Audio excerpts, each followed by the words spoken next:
Bonjour, bienvenue sur la chaîne Talon Pointe. Aujourd'hui, plusieurs épisodes se sont passés. Donc vous avez, si on résume un petit peu, vous avez vu que notre Clio V6 est partie, qu'on a accueilli une Mégane RS.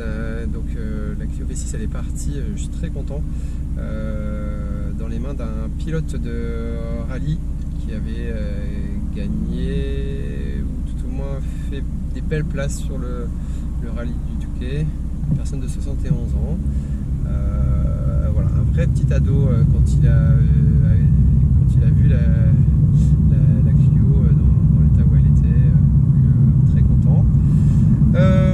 Voilà, je me suis fait un petit peu la main sur la Mégane 3 RS qui comptabilisait seulement 41 000 km, donc une belle affaire, une belle reprise. Et puis toujours dans l'objectif, le Graal ultime pour moi, c'était de trouver une Alpine qui me faisait rêver. Ça fait des mois que je regarde les vidéos, je me documente sur les moteurs, etc. Et j'en trouve une. Donc forcément je suis abonné, je suis le premier à appeler. Et voilà, du coup je la réserve direct parce que c'était dans vraiment la configuration que je voulais. Donc une légende GT, première légende GT avec le cuir brun clair. Donc voilà, nous voici donc dans nos premiers tours de roue pour l'Alpine A110. Et donc là, entre deux, il s'est passé certaines choses. Donc moi, comme à chaque fois j'achète un véhicule, je me renseigne à fond dessus. Ouais, patati patata, l'Alpine A110 avec un petit peu plus de puissance aurait été mieux, etc. Donc je regarde un petit peu comment préparer la voiture. NM Engineering qui est dans notre région, je l'appelle, je discute avec lui. Je vois aussi qu'il y a le boîtier Axel Ress qui est un très bon préparateur Alpine depuis de nombreuses années, qui fonctionne très bien. Je vois aussi Alpine MP Réseau qui fait des très belles pièces pour optimiser Alpine. Voilà, et donc je prends toutes les informations et puis je cherche un échappement. Et donc je tombe sur un échappement avec un catalyseur sport. Il faut savoir que sur l'Alpine A110, le FAP et le catalyseur sont sur la même pièce. Et que c'est engoncé dans le comportement moteur qui est petit à l'arrière, et c'est aussi responsable de chauffe. Donc quand on veut faire une préparation, il faut commencer par ça.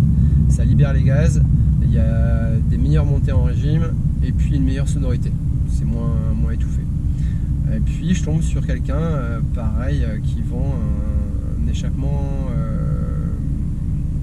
donc c'est pas de l'inox, c'est titane carrément, avec aussi un cata sport. Donc je l'appelle, bon bah voilà, ça m'intéresse, j'avais pas encore l'Alpine.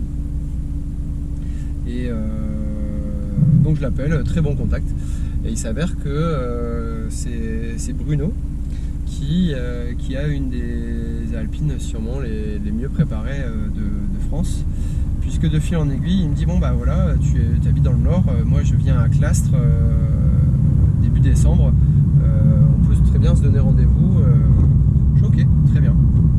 Et puis après au fil de la conversation je lui dis mais au fait tant qu'à venir pour moi faire 2 heures de route, je peux peut-être venir avec l'Alpine et puis je peux peut-être rouler avec vous. Il me dit pas de problème, je te rappelle dans une demi-heure. Et donc voilà. Donc là je m'en vais chercher l'échappement auprès de Bruno qui est super sympa.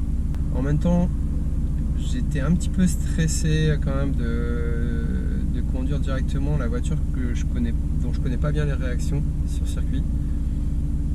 Il m'a rassuré, il m'a dit non t'inquiète pas Alex, ce sont des formateurs de l'école de police, de la BAC, à conduire vite, etc. qui seront là. Donc je pense qu'on va en profiter. On va les inviter à s'asseoir à côté. Et puis pour me donner leurs conseils. Voilà. Et bien, petit chant. Entre deux, je reçois la voiture.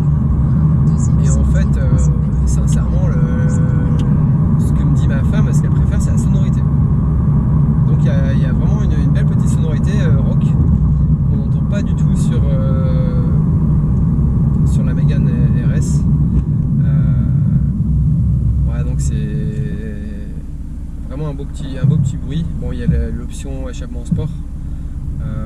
Ça ratatouille, il y a un petit bruit d'aspiration derrière, un bruit rock.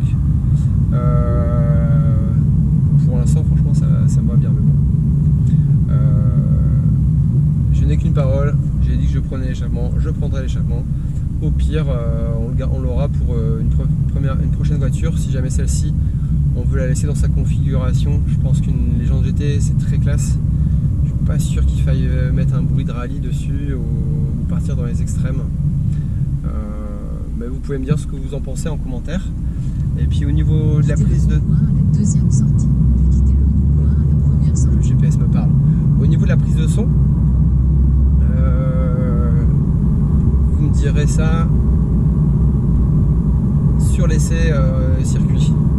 Voilà, si effectivement ça mérite d'avoir plus de son. On va aussi avoir l'avis de Bruno. On va avoir la chance de monter dans la voiture de l'Alpine de Bruno, qui est quand même full équipée MP Réseau, avec les palettes, les freinages, les suspensions.